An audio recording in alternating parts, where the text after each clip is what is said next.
Welcome back to Business, Finance, and Soul. Yesterday, I sat down with Shishkin. He's the founder and CEO of informed.now. It's a news concierge service, and it's built for people who want clarity without the chaos. I know I am tired of the nonstop news cycle.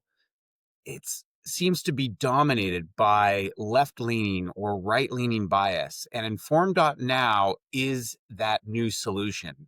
It delivers concise, factual daily news briefings, and it's all via text message. It's ad-free, no agenda, and it's free from sensationalism. But Informed is only the latest chapter in Kira's entrepreneurial story. He's a four-time founder, a venture investor, and he helped co-create a $100 million fintech marketplace after raising $30 million and then later launching a VC fund. Today, we're going to explore entrepreneurship, venture building, media minimalism, and how to navigate life and business in a world that is just overflowing with noise. I hope you enjoy this episode as much as I enjoyed sitting down with Kira. Hey, Kira, welcome to Business, Finance, and Soul. Shaun, thank you so much for having me. It's a pleasure to be here. Yeah, absolutely. I was very excited to sit down with you. The mission of informed.now is something that really resonated with me, and I think the audience in general, because there's so much happening right now in the world, probably not more than at any other time in history, but we've got an information overload, right? And this is something that really struck me when I knew I'd sit down with you. I was thinking, you know, what was the moment that Kira realized, our information diet was broken and almost enough that led you to need to build inform.com or inform.now? Yeah. Gosh, it's a big question. I think it's been a kind of a slow boiling realization that just kept coming up. But you kind of named it, the information infrastructure in this country, but all over the world is really broken. I think the everyday person doesn't really interact with politics. They don't really interact with the economy. They don't really interact with kind of larger, diplomatic, military events. A lot of things happen, you know, to us in many ways, but more than that, what we interact with is news about these things, right? So we don't interact with politics, we interact with news about politics.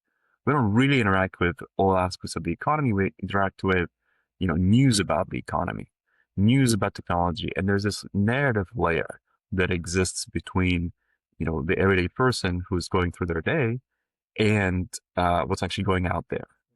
In that news layer, right, this narrative layer is really primarily told through the news industry. And over the last 2 decades, it has deteriorated to serve other parties or the other stakeholders in the media industry, which is advertisers, tech platforms that host these experiences, and often investors and folks who have just different incentives from the reader. And so we've just seen news slowly become not about the reader, but about someone else in the entire kind of dynamic, whether that's an advertiser or an investor or a sponsor that's paying for all of this. But news has not been designed for news readers for quite a long time, and obviously has a lot of trickle down effects. I'll pause here, but I can get into sort of a personal story as to how I got there as well. Well, I know you're Ukrainian and Israeli, and I'm curious how you feel most people right now might misunderstand misinformation, and what's the real threat that exists with misinformation that's happening right now in our, I'll call it the news diet that Yeah, we consume. totally. Well, I think, to your question, I did sort of have the fortune and the misfortune of kind of growing up, coming of age in Ukraine, and then sort of having my young adulthood, having spent almost a decade in Israel. I think of myself as a Ukrainian Israeli. And just seeing those, loud and consequential and very disorienting conflicts take place, they really took place as information conflicts, kind of, before and during and still. And there were so many different sort of perspectives of vying for mind share, vying for, folks' attention to get them to believe one perspective of the story. And I feel like Ukraine, Russia was very much, a two-sided story where there was a bit more of a right and wrong, a bit more of like the world perspective and, a terrorist perspective, if we were to just name it as what it is. But then in Israel, it's so much harder to tell, right? There's not just two sides. There are at least six.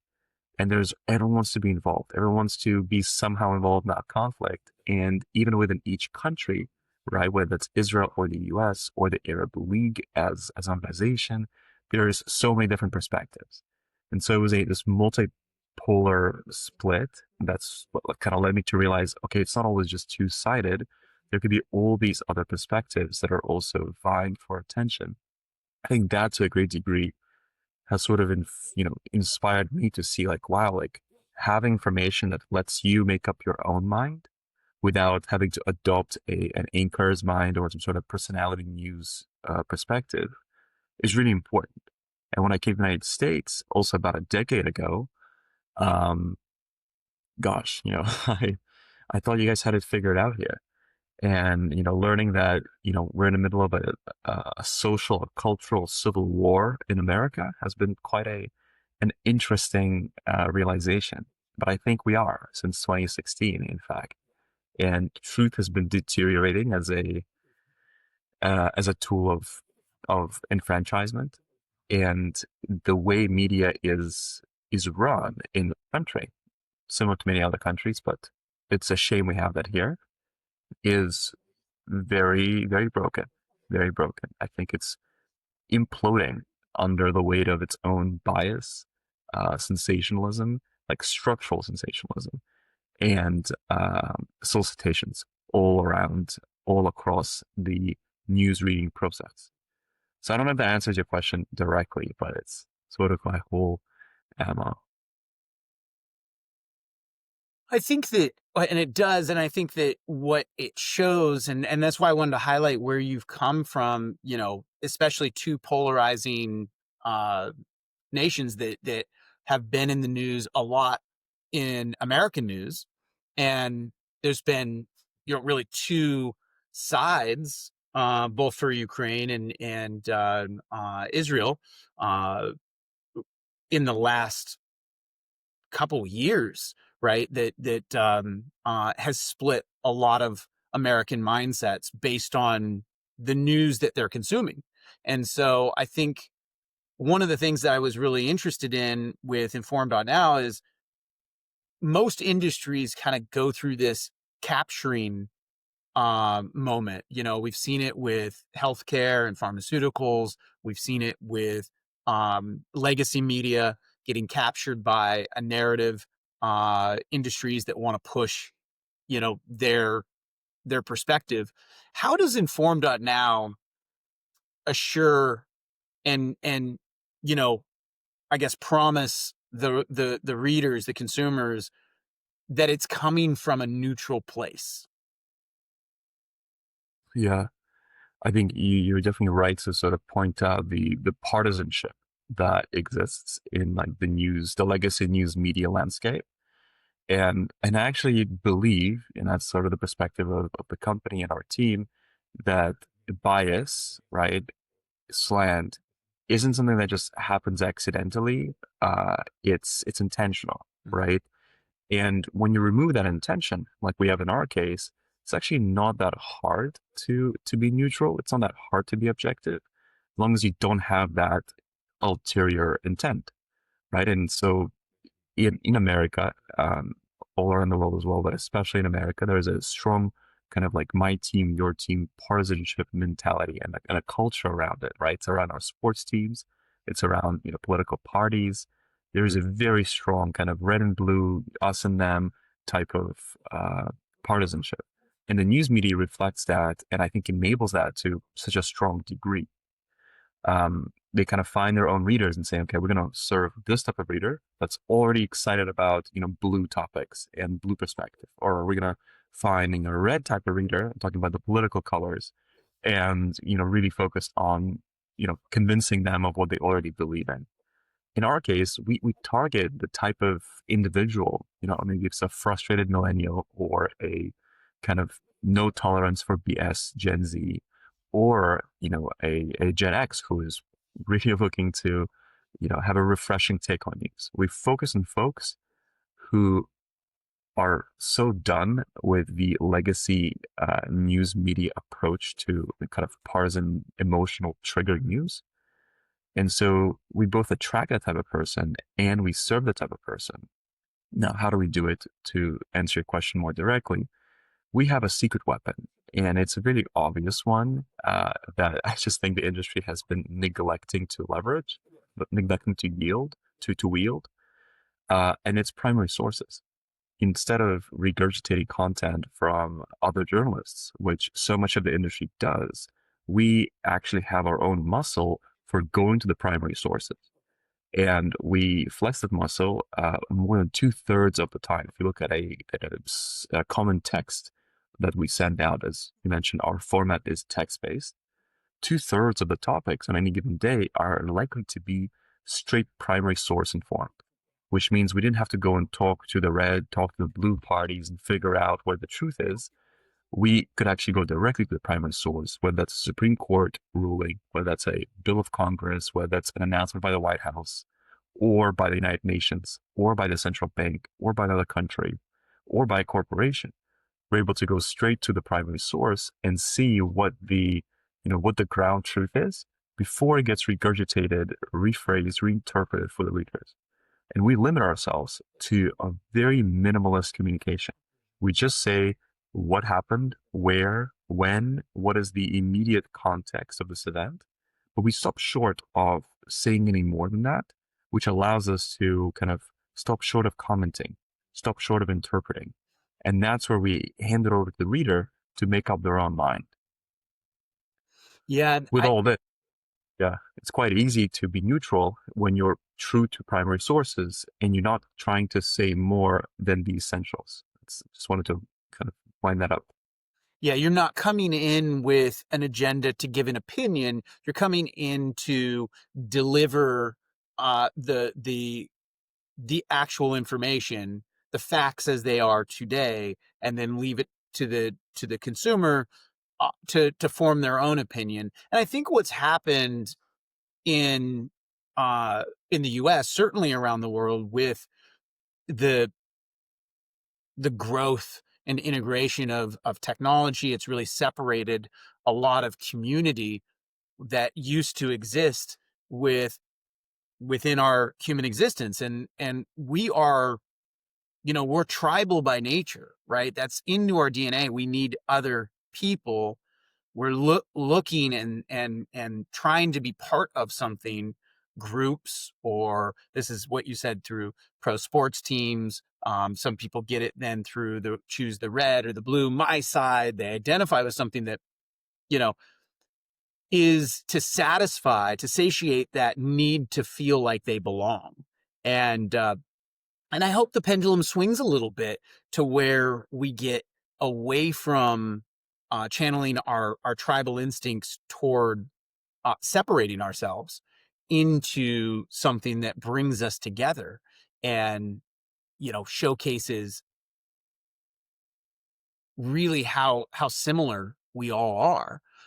One of the things I wanted to ask you is, informed.now really, made me think a little bit about news consumption. And I'm curious, if the average person cut their news consumption by 90%, how do you think that their thinking and decision making might change? I love that you mentioned that because that's sort of the entire endeavor of informed.now. It is what remains when you cut out, you know, all your news time. Instead of reading hours a day, trying to figure out sort of where you stand, trying to see through the opinion of the anchor, right, of the talking head on TV playing in a bar that you're in, or the opinion of the pundit on the radio, or your friends secondhand in a bar when they're talking about kind of secondhand news, what we call them. When you strip all that away and you stop paying attention to news in a paralyzing way, Mhm. what are the things that and that's exactly kind of what we focus on. It remains a very brief text message. It's a briefing of 100 something words that is just what you need to know. We've seen across our users because we kind of like learn, research, and continuously are in touch with every user, right? We've seen just a real rise in like mental clarity around like it's very hard when you haven't read the news and you haven't done your homework and you show up to class and the conversation, like the seminar, is discussing what's going on around you, and you're like, oh, I don't know what to say. I'm anxious and I don't understand what they're talking about. That is the experience of not reading the news at all, right? You show up to the class, the seminar, whether that's a college class, right, without having done the reading. And it sucks because it's a type of self disenfranchisement that I think a lot of people would like to avoid, right? Not everyone, but a lot of people would like to avoid that. But then the extreme is you read 3 hours a day, you do all this research, it's paralyzing to you because there's so much out there. It's so hard to cross reference, it's expensive to subscribe to all these things, and you've got another job, you've got another family to you've got things to do, and you can't spend the time. So we're kind of trying to, balance the stress and the overwhelm of like maximum news consumption with, the not being so resigned and so isolated that you don't know what's going on. And that's where we focus on just the essentials to make up your own mind so that you can feel confident. You can not be vulnerable to propaganda or vulnerable to second, third hand kind of like gossip news, right? That's exactly where informed.now sits. And we're striking that balance every day. And what we've seen with our users, it gives them a clarity of mind. It gives them a confidence, right? If someone's talking about something, they now know what they're talking about and they are not swayed by sensationalizing that we do when we just talk about things, the dramatization that we naturally do as humans. And so clarity, confidence, and I think generally like a sense of peace of mind of like, I know what I need to know and everything else is like just noise. And you become more immune to that noise that keeps surrounding us. Yeah, that's a sense of media minimalism, right? That is a you don't want to completely remove yourself from the matrix. My wife and I talk a lot about this, and that the matrix that we all live in, right? The co-creation of really cool things that we all do together as humans, that we have social constructs and agreements, and you know we're advancing as a species, and you want to be able to play in the upside of all of that. You want to be informed. You don't want to come and feel inferior because you can't participate or contribute a thought because you are just disturbed by the sheer volume out there. So having kind of this media minimalistic mindset of where you go, hey, I do want to stay in the game. I do want to play. I just don't want to be consumed by it. And I think this is where the pendulum has to swing, because people have gone too hard in the paint on, you know, social media, and next thing you know, really getting into a space of where we've even coined doom scrolling. You're like, goodness, this is a thing, and it's real and it's ubiquitous. We all know what it is, and we've probably fallen victim to it at one point or another. I want to switch gears a little bit with you, because you've built, and I want to kind of talk Can about I, your entrepreneurship background, and because you built businesses across fintech, crypto, publishing, and now media. What patterns do you now recognize as kind of early stage ideas that win? How do you come across all these industries and really identify something that you think is going to resonate? um, hmm, apologies. I hope you can cut out my sneeze. Um, can I just comment very briefly on what you said?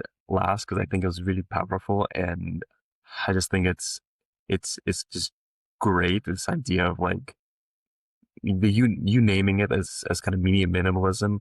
I think it's truly just as simple as, can we get informed without being drained?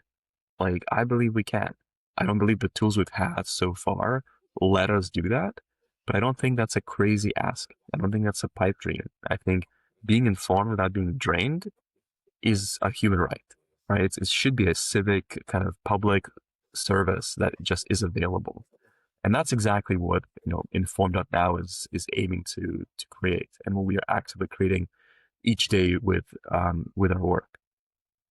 Anyway, I just really wanted to sort of, comment on the last thing you said because it just really resonated with me. Well, So to your question around, it's big. And before we jump into the other question on really you building companies from zero, uh, I guess the philosophical space that resides within media minimalism is very important to you. That's an area that it feels like, at least from my perspective, it's more than just building a business. It's something that strikes a chord with you in a different way than, not to take away from your other companies that you've built in the past, but maybe in a different way than what you've built in the past. absolutely, it feels much more purposeful in a different way. Again, not to take away from other ideas and other ventures, because they've Yeah. also been meaningful solutions to problems. This one just feels there's a sense of like urgency to this problem because it's almost like a public service project Yeah. that is masqueraded as a business endeavor, as a venture. But in reality, it's about kind of saving the everyday American from complete resignation from news, which is, a type of self disenfranchisement, and saving the news junkie or someone who really wants to be informed from being completely drained and overwhelmed by, by that experience. And so it's sort of, striking this balance of like, you can have both. You can have your peace of mind and you can be informed around your environment and what's going on around you. You don't have to sacrifice. And today, the solutions that exist, the powers that be in the industry, don't really enable this, don't really empower people to make up their own mind, and then just they step back. They don't step back. And making up your own mind is a 3 hours of research per day journey. We just believe that it doesn't have to be this way. And it is very much like a public service mindset because we think this is a civic right. This is a human right. And so we're just surprised and frustrated that this doesn't exist yet. And we're excited to build it because who if not us to build a slightly better future, slightly more clear future.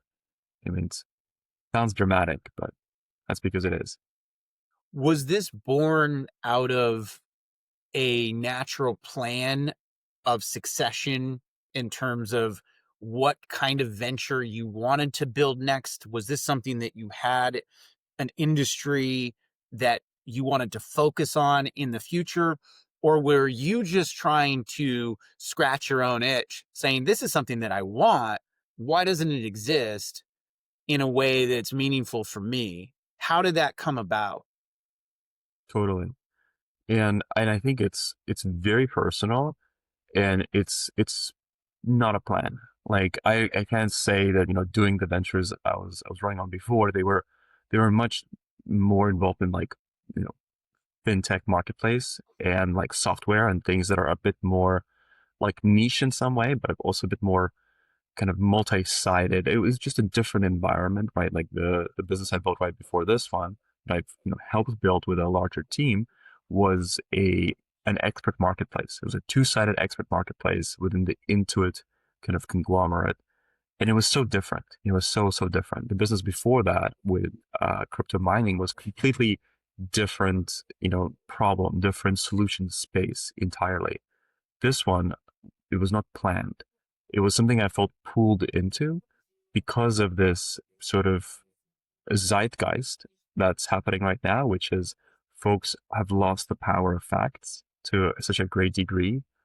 And it seems like, you know, loud and flashy and sensationalist is information that rules today's world, right? It's like clickbait rules the world right now.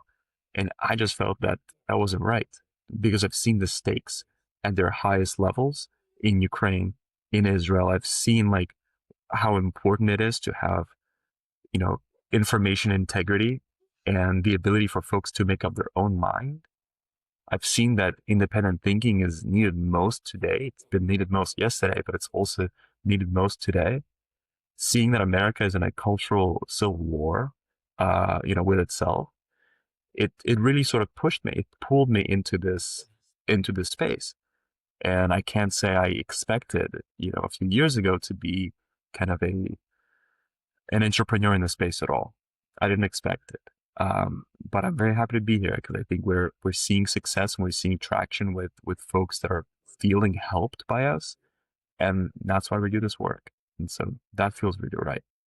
Yeah, I think a lot of people forget that there are PhDs in, you know, sociology and psychology creating and participating actively in headlines, clickbait, capturing your attention, and then there is an industry around keeping your attention in that space for whatever it is. And I don't think that, I think the more we are informed as individuals that that's actually happening and that there's a game being played and you're the product, the more we can start to, I think, make active decisions in what it is and how it is that we want to participate and say, yeah, you know, I know that's going on and I'm okay with it, or I know that's going on and I'm not okay with that, and I need to find another way to go about it. It's very similar to what had happened in the food industry for a long time. You know, we had to fight it to even get ingredients, put onto the labels of food. And so you all you had was marketing. All you had was a package that told you, "Hey, this is low fat." During an era where we heard that was the good thing, and so you just believed it. Like that's what's on the package. And then we started getting into this space of where it's like, no, no, no, we should be an informed consumer. We should be able to see what we're putting into our bodies and know in the ingredients, is that something that I actually want to ingest or not? Not take away from people. There's still junk food aisles. You can have it, but at least you know what's in there. And I think that that's kind of where the news has gone. We saw a lot of that, specifically during the last few presidential elections, and certainly during COVID. There's a lot of exposure there, and I think a lot of thanks to the rise in podcasting, of where you could get different voices that were professionals in their space. You could give them a platform that wasn't just on a 2 minute or 5 minute clip on your traditional legacy media outlets that were telling you this was okay or this was the direction. And so we're seeing a rise in that, of where people want to consume their information differently. And we've seen a rise in that through podcasts and through, you know, uh, things like Twitter getting, you know, purchased, and now it's X, and people consuming news in that way, which wasn't the intention. And so I think people are yearning for this. They're craving it. So having informed.now is a really timely venture, and I can see that. So kind of going back to my question about your ability to identify when or what is going to be palatable for the consumer at a certain time. How do you know? What Yeah. advice would you give as somebody who has started multiple ventures in different verticals? How do you know what's a winner? And I really, cannot sit here and tell you that, it's some sort of internal magical process that I go through and I know this is a space we're going into. I really don't believe anyone who would suggest that. It's very much a test before you invest process, or at least it has been for me. And it's about really brainstorming and going broad in terms of ideas, right? Like, what are all the ways I could help the world? And that can start from helping yourself. Like, what are all the ways that I could help my life be better, faster, quicker, more efficient, more easy, cheaper, right? And it's around really brainstorming, right? You start by going broad. And I think if you get narrow too quickly, you are missing a really important part of the sort of ideation and venture building process. So it's about brainstorming all the time, thinking about things and just not really being held back. Like, oh, wait, but I've never done anything in the media world, so I'm gonna rule out all these ideas from my kind of from the table. I say no, like go for all of them, put them all on the table, right? Flash it all out, write things down, because we as humans are not memory creatures. And if you don't know that, like I hate to break it to you, things you think you remember are just wrong and not what you wish you remember. Write everything down, like really keep a list of ideas. But then when the matching actually happens and where like I would have, a specific recommendation to your question is in the testing of your ideas. And I think there it goes really as simple as, fixing it for yourself and then hearing whether the problem that you've sort of uncovered there echoes, resonates with people in your immediate circles. Granted that they're in kind of a target, audience of what you're thinking about. But the amount of conversations you need to have early on to validate an idea, cannot be underestimated or understated, right? If you're in a business of coming up with your venture, your idea, like a winning idea, as you say, it's about taking that brainstorming list and testing it against talking to every single person in your community, in your family, in your network. No one is safe. No one's off the table. You talk to all of them about what it is that you're thinking, whether they experience a similar problem, a similar experience, and only after you kind of see this resonance across not just yourself, but a larger group of people, be that 30 or 100, then do you take next steps of, okay, well, now I need to kind of validate this on an even larger scale. And I would not shy away from, running advertisements and small ones, experimental, just, small budget. You don't need to spend more than a few $100s on this entire validation process, right? Run an advertisement, put up a poster in your neighborhood that doesn't cost anything with the value proposition that you're essentially, looking to deliver, right? You don't need to say that, hey, we're looking to build this thing. Literally say, no, we have this thing. This is the thing we have. We can deliver this value proposition to you. If you're interested, sign up on this QR code or on this link and actually track, right? Who are the people that sign up? Ask them questions. Figure out, are they girl, boy? Are they old, young? Are they, urban or countryside? Like figure out who are these people that are attracted to this value proposition and then go talk to them, right? And then go interview them, get on the phone with them and see who are these people that are so interested in what you're building, even though you don't have anything yet, that they're willing to sign up, answer a bunch of questions and like, show real, indicate real significant intent behind this idea that you're putting forward. And in that process of continuously talking to people, testing, leading with open questions, not with leading questions, um, is gonna, at least in the earliest of stages, give you conviction. And you really need conviction. And that's always what I'm optimizing for. And that's sort of a long answer, but hopefully it's in the direction of what you're asking me. Yeah, I think the summation in my mind is that you take something that you're passionate about first, you find that thing that is driving you at that chapter in your life, and you really push it out there to figure out, hey, number one, maybe the idea is in its first iteration, and through that feedback, you can create a different iteration of what the original idea is presenting. Obviously, as an entrepreneur, there's a little bit of that. Just hey, I've got to take the risk. I'm hearing feedback, and I think Henry Ford said it best. If he asked the people what they wanted, uh, uh, at the turn of the century, they'd say a faster horse, right?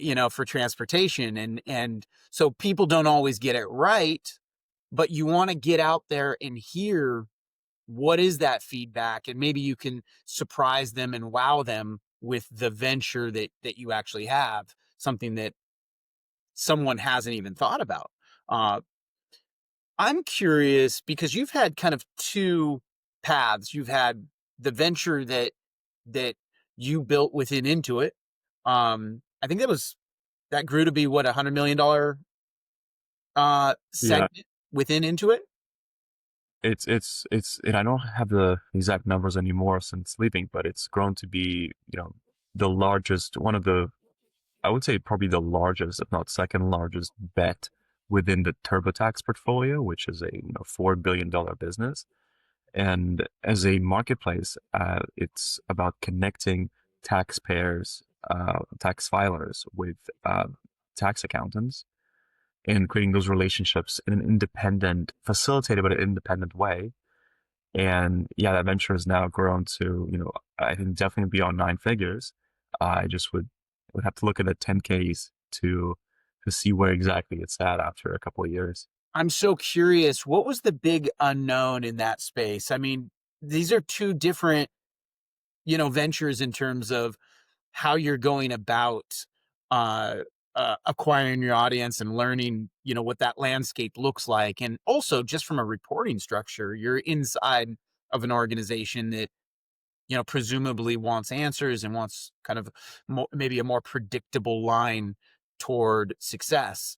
Um, what was the biggest unknown while you were building that venture within Intuit, and what surprised you the most? Totally. I mean, I love that you definitely mentioned correctly that it's such a different experience incubating a company within a larger enterprise, a larger conglomerate. It has certainly different dynamics. Um, but despite that, Intuit came with distribution, right? If we had something we felt conviction about, we could distribute it in a way that no other player in the industry could, and we could do it right away. That we had funding, eventually it was a 30 million allocation to this incubation that we've won. And this was actually kind of a one in history of a 40-year history of Intuit, where we were able to essentially convince the board and the company leadership to let us build what we discovered. And so obviously that looks very different from building something from scratch in the wild. But the core thing, which I described earlier as, I've kind of walked into details of it, but I would essentially put it as customer obsession and like customer empathy. That piece is actually the same.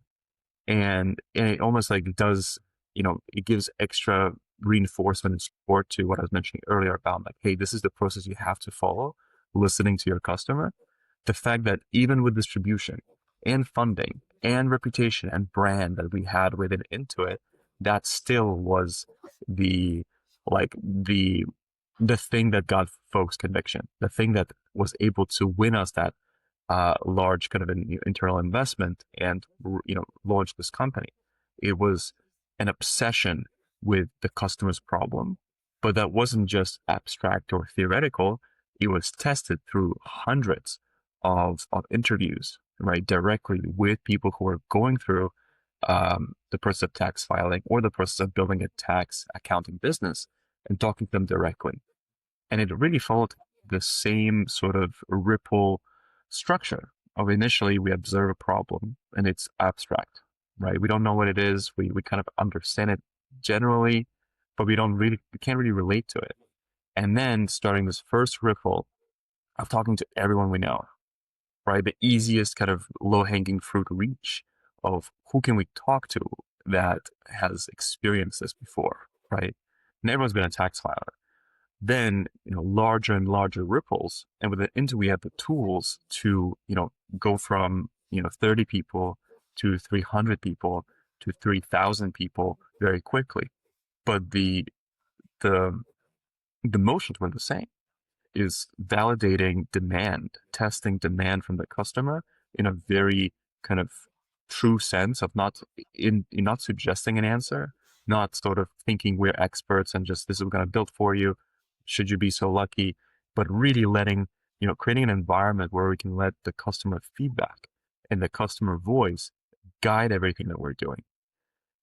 And I think, you know, it's actually common both in that large enterprise environment and in the early stage venture. I think the tools might be different, the sophistication, the support might be different, but the emotions are completely the same. And that's why I stick with them very kind of strongly, because this is what I've seen work across multiple kind of environments, and this is how you build a successful company.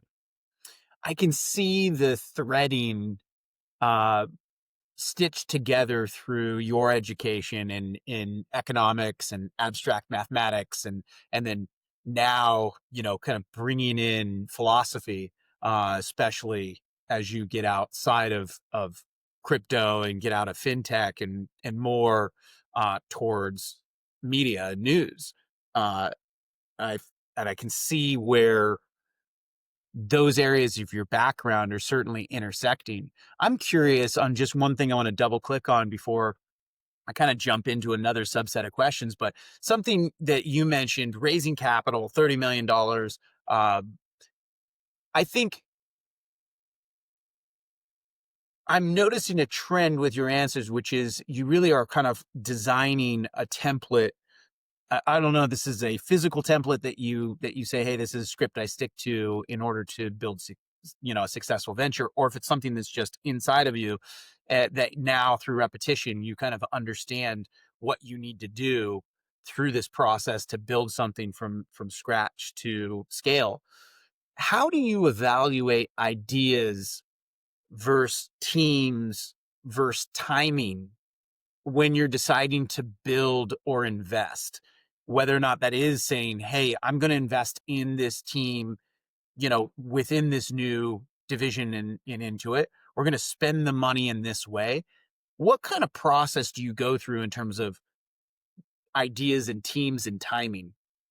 Do you have a process through those through that space? Yeah, I mean, absolutely. I think what you're in some ways hinting at, and I'm definitely a subscriber to this kind of framework, is this idea that there is product market fit, Mhm. but then there is it's actually not a kind of duality of just product and market. It's actually a triangle Mhm. shape where it's product, market, uh gosh, how does this third one get described? Um it's almost like you don't just need a fit with product and market.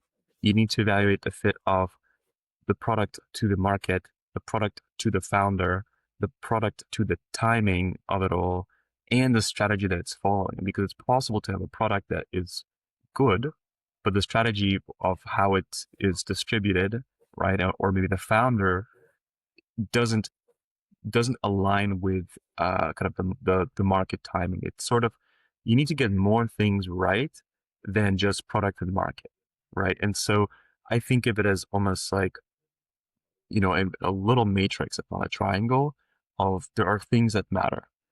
And let's just say, for example, these are things that are, you know, team. How strong is it of a match between this founding team to the problem that they are tackling, right? But it's also checking against all the other variables. How strong of a team is this to the strategy that they're executing, right? Maybe there is a strong team to market fit, personality wise, experience wise, but they've picked a strategy that they don't have any experience in, and it might be just the wrong strategy for them to execute on. And it may not be the right strategy for this market. So it's sort of an evolution of evaluating product market fit through just a few more variables that all interact with each other. And so it's product, it's market, it's team, and founder separately. Because the founders, whether that's one person or multiple, is sort of a different variable from the team that they've built, and it should be evaluated on separately. And the strategy, which you can say is sort of synonymous with like go-to-market strategy in many cases, especially early stage. But let's say those five variables, they all need to click with each other, right? It's not just product and market. It's product to market, to strategy, to founder, to team. And then it's not just evaluating the founder, it's evaluating founders match to the, product, the strategy, to the team, and to the market. And so it becomes a little bit more complicated, but it's still, still not too complicated. You're evaluating just every piece of this venture in its fit, in its kind of sound, logic soundness, and just quality fit to each of the other elements. And it's sort of a triangle, maybe it's more of a pentagon structure that you would draw up on a board and sort of evaluate, okay, well, are all of these the right fits? And I think in the rare cases where they are, where it all kind of, works together nicely, the founding team with the founders, the team that they've built, the product that they've developed, in the market that they're in, and the strategy for distribution that they've chosen, it all makes sense kind of cohesively with itself. That's a spectacular sign. And that's definitely a broad generic framework that I think applies across industries that is helpful. The other thing I would say is kind of going back to this whole customer obsession, which is really my kind of gospel. Uh, I would really want to learn how well does the team know their customer? How well do they understand the customer problem, and how much have they tested that? I think that is sort of in even a supreme category of its own. Because if I sense that the founding team does not know their customer problem very well, has not walked in the shoes of a customer, has not spent time with the customer, right? I think there's a very low chance that they'll be able to succeed in building and succeed in pivoting, which they'll probably have to do a couple of times in a dynamic market environment. It was a perfect summation and setup for where my mind was going, because I know you've reviewed, over 600 different investment ideas. Um, you've been pitched many times on investment into different ventures. And that's what I was curious about, really your framework around separating noise versus something that's really a signal, something that you can point to and say, yeah, this actually aligns in, that triangle, if that's what we go with. And this is where I would actually place a bet. And I think that framework is really important for people to hear, what goes through the mind, whether or not they have their own venture. It doesn't even matter if it's something that they want to build to scale. I think the framework you can apply into any business. I love the customer obsession mindset because, you know, that at scale in a company like Intuit, absolutely a necessity. Very hard to do, hard to remain obsessive in a spot where it can start to turn transactional really quickly. And for small businesses, people who are running a company that might be more geared towards a lifestyle business, it's hard to be obsessive over your customers also. I think a lot of people miss that. They think that they are, but they're a lot of times pulled in many different directions. That's the nature of small business. They're focused on operations, they're focused on finance, they're focused on selling, and sometimes the customer gets left out to the side and you don't get to maximize the value of the person you've already engaged with. Um, what is one thing that you've seen that founders get wrong when they actually pitch an investor? I think any sort of market estimates are a complete fantasy. And um, this is something that for me has always personally been an interesting framework. Instead of evaluating an idea that you're pitching based on this gigantic TAM, the total addressable market, in terms of like, oh, this could be huge because, right, we're building a dog sitting app, and the amount of dogs and the amount of dog owners and the amount of time money spent on them is tremendous, right? So this is going to be a huge industry because everyone who uses dog is going to use our app. To me, that sort of screams unsophistication, or almost like naivete in a sense of like, your assessment of the market opportunity that you are building in should showcase like your clarity of thought and just your really strategic kind of planning muscle. And I think very often, 9 pitch decks out of 10 that I have a chance to see, the market estimates, they're always going to be wrong. Like no one can possibly predict what the product is going to be in a few months, which is probably going to serve a different market. But the way you portray them, right, the way you show them really matters. In 9 times out of 10, I'm seeing decks with just fantasy numbers that sort of kill credibility a little bit on behalf of the entrepreneur.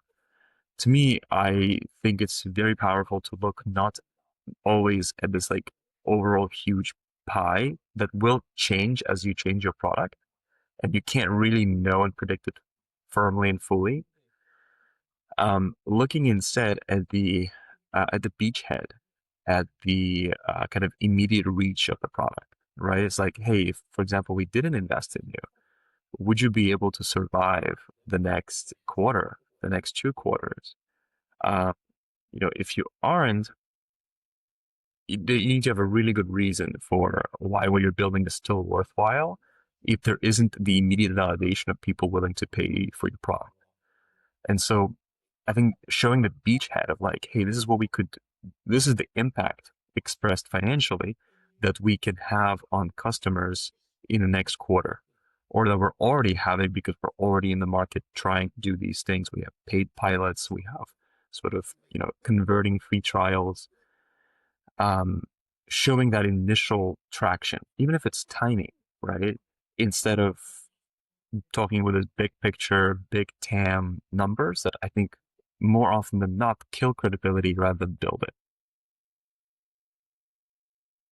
I'm going to ask you this because you're in the space of building, investing, you've occupied many different verticals on, VC and private equity and big corporate initiatives like we talked about with Intuit. But what do you think right now is getting overhyped? And what do you think we're underestimating? I think, it's a simple answer, right? It's in front of us. It's the elephant in the room, but AI and the many different layers of products that exist at the AI level is extremely overhyped. Like in like a frightening way. How can we even get here after the crises we've seen in this generation? Like how can we even do this again? To me, that's just like a frightening and a confusing commentary on human nature. Like there's no doubt that AI is a life-changing, world trajectory changing technology, but the way it has been kind of pushed out and the way it's been received and the way it's been obsessed um, is not healthy and is most certainly a bubble and is most certainly a concerning phenomenon. That being said, I think there's tremendous opportunity because of this huge lag in implementation to help people in a good way, right? It can be also productized in software, help people adapt AI, set the right expectations around AI, and actually make it part of their lives in a useful way, not in an overwhelming, not in an overbearing, not in a scary or weird way. I think there is sort of the big bubble of AI, right? It is not what it's made out to be.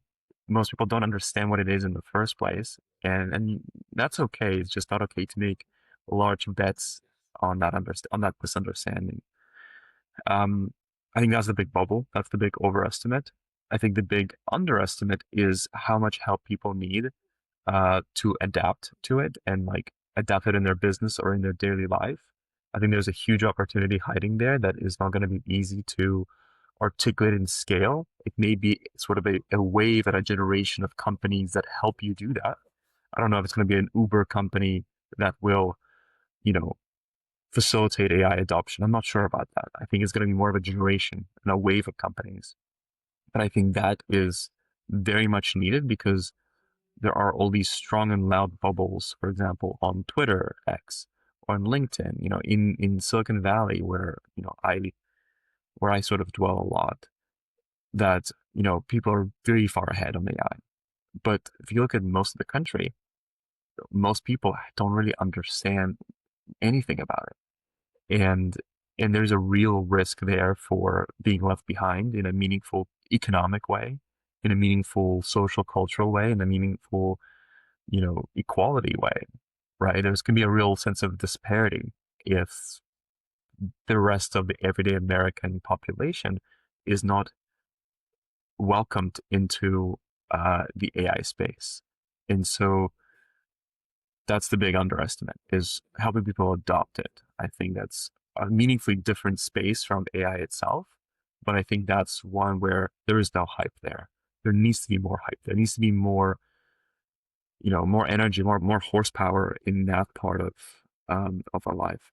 Yeah, I think the transition uh into practical adoption, understanding really the realm of what is possible rather than rhetoric, and turning away from, these kind of utopian or dystopian broad brushstrokes and really looking at it from a practical application and saying, how does it actually work within my life right now? Not creating this deity, like we tend to do, this holy grail. Oh, it'll solve everything, and we'll just wait for Yeah. it until we're replaced and obsolete.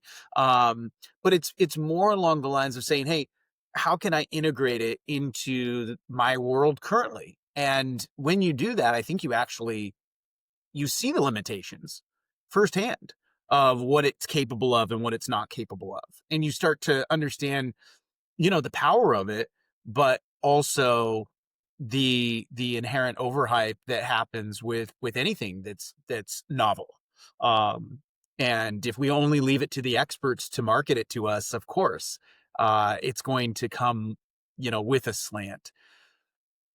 I know we're going to wrap things up. I could actually spend a couple hours with you, but I know your time is valuable, and I just I want to look at, as somebody that has a busy schedule, that is consistently prioritizing what is important and what is not in terms of your day to day. How do you personally go about deciding what information is worth caring about and what to ignore? How do you do that in your own life? I think one framework that I use is, if knowing this information is going to change my behavior in any way, like if I knew this thing, am I going to act differently in any capacity, right? And if not knowing this thing is not going to change my behavior necessarily, then I'm not sure that it's worth knowing, right? And so very literally, if, for example, I'm in a rush, I'm in between meetings and I have to run, and my team tells me, there's these two items on the docket, and you have to take a look and you have to read them. And I asked them, like, and I may know this because they're kind of trained in this philosophy that we share, is like, is reading this right now going to change my decision making in the near horizon? If it's not, then let's deprioritize this. And it sort of raises the bar for the content that I need to consume on a daily basis, on an immediate basis. And I think it's a very simple framework, but it's sort of obvious too. It's like, if you're gonna read this thing and you're not gonna change any of your decisions around today, this week, maybe even this month, then, like, was it worth reading? Maybe not. Maybe it was just entertainment value. And if it's entertainment value, you can push that to the weekend. You can push that to later. Uh, that is not critical information. That's great framework. I think more people need to have some. For me and our family, we make decisions based on value principles and pillars because, I have two children, I have a wife, a business, investments, all these things that really are exciting. It's the tapestry of our lives. But at the same time, you got to have some sort of framework that allows you to move in a more fluid manner, make decisions quickly, not get stuck in the overconsumption of things that really don't serve you. And I like that framework. I like to ask a couple wrap up questions that hopefully really give some insight or perspective that that the listener can take away. And I'm curious because you've had some great successes throughout your, your early career, um, your young career. What is a setback that's happened throughout your journey that was really pivotal for you on where you're at now? Yeah, you're really opening a can of worms there because I've had some really tough moments in my life that definitely shaped me. It's almost hard to kind of mention them quickly, but I'll try. It's a good challenge. I think, you know, one of the most formative moments in my life was when I was a really young kid. Uh, I was part of a car accident that completely reshaped uh, my ability. I was disabled for a couple of years, and I've had certain conditions that became permanent, and that was a really crazy setback. It was I was very young when this happened, and I didn't really have any of the coping mechanisms behind it, and it set me back, years, and that was a really tough one. That was um, you know, a real stick in the wheel. But coming out of that, I think has built a lot of character and built a lot of resilience, and I think set the precedent for like, hey, if we encounter really tough challenges in the future, we can handle them. It's almost like this saying, I think it's Mark Twain, like eating a frog for breakfast, because nothing worse is going to happen to you for the whole day. So you feel a sense of relief and confidence. So I feel like I had a big frog for breakfast early on in my life, and it's given me definitely a bit of a, energy and an animating force. So then when the war in Ukraine happened and has been happening kind of since, and my family is directly affected. My whole family lives in Ukraine, and then the war in Israel happened, or has continued to happen because that's been an ongoing war season, for a long time, yeah, at least a decade, and that's just in kind of our generation of conflict. Um, it came a little bit easier, right? It came like, okay, well, I've been here before when the whole world is shattering underneath my feet, and hey, I've seen this before. Things are going to be okay. And so when that started happening in the business sense, right, we've had this huge change in the crypto industry back when we were active in crypto, that, fully sort of upended our business. And that was okay, I think, in many ways, because we've already returned the money invested multiple times over, but it fully kind of derailed, a large part of that venture. It's just, you get a tolerance to it. You get a tolerance to shit happening to you, and just, what? Last time this happened, everything was fine in the end. It's just about keeping that poker face on and striding along, and like not letting your circumstances define your destiny.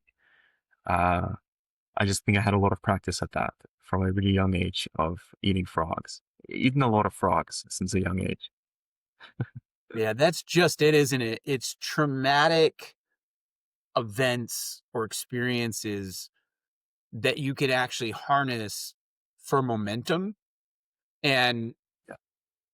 I like your mindset, how you're framing things, because you're a very optimistic, positive uh, individual, but you don't have to be.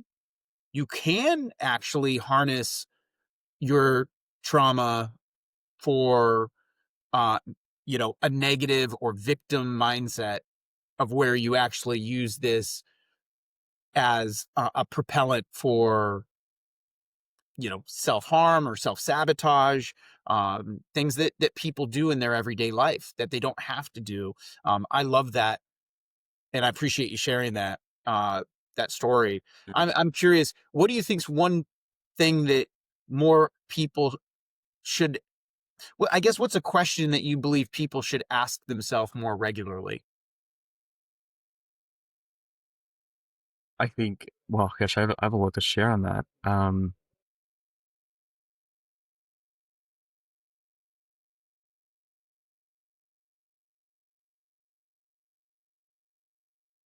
I mean, I think maybe like, can I give you two?